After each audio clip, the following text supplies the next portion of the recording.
வணக்கம். எனக்கு பின்னால் சூரியன் சுட்டரிச்சிட்ருக்கு. இதோ பாருங்கள், ஒரு நிமிஷம் காமிக்கிறேன். அந்த வெயிலில் நின்றுட்டு தான் இப்போது உங்ககிட்ட இந்த வீடியோவை பதிவு செஞ்சு பேசிகிட்ருக்கேன்.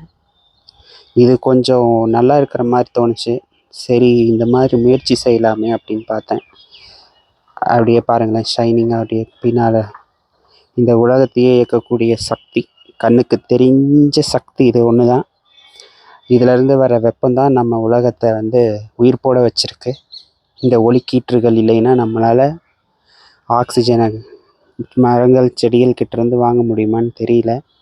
இந்த ஒளிக்கு நம்ம கடமைப்பட்டிருக்கோம். அதனால தான் ஒளியை வணங்கும் முறையை மனுஷன் கண்டுபிடிச்சான்.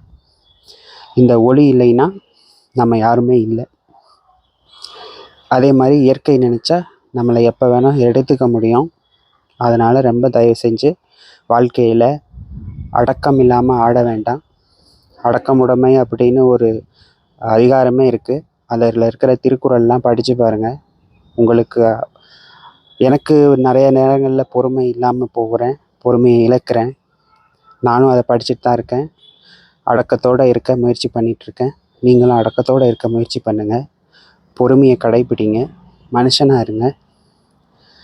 நமக்கு மேலே ஒரு சக்தி இருக்குது, இல்லைன்னு சொல்ல. ஆனால் அது அதுதான் என்னால் உறுதியாக சொல்ல முடியாது.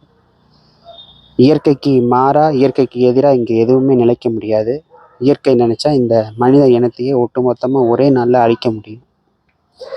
இயற்கையோடு பிணைந்து இருக்கிற அத்தனை உயிர்களுக்குமாக இந்த உலகை விட்டு வைப்போம்.